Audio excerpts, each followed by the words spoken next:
Welcome to one of the most beautiful cars on the road today. This is the Jaguar F-Type.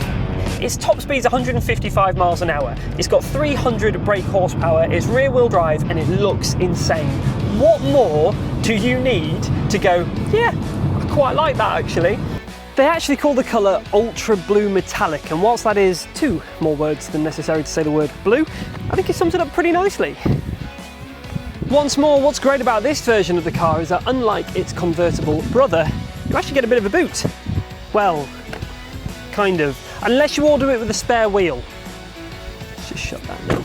No, it's not the V8 version of the car, but the 2-litre 4-cylinder version of this vehicle is insane. It handles brilliantly round corners, and when you decide, actually, I'm going to put my foot down, you can click on that sports exhaust, and it still sounds, well, pretty good to me actually, yeah. Beyond there, because it's a 2-litre, you won't be spending an absolute fortune on fuel, and from an economical standpoint, not that it really matters in this one, you're probably looking at about 32-ish mpg, depending on how you drive it, of course, so it does vary.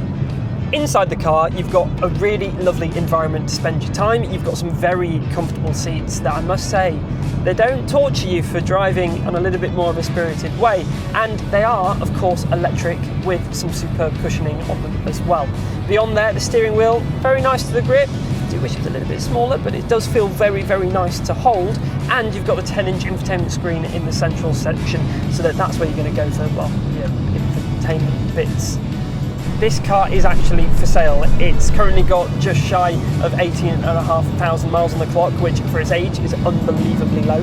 And beyond there, it's also extremely well documented in terms of its history. So what are you waiting for? Because if you wait any longer, I think I might beat you to it. This has been a very productive day.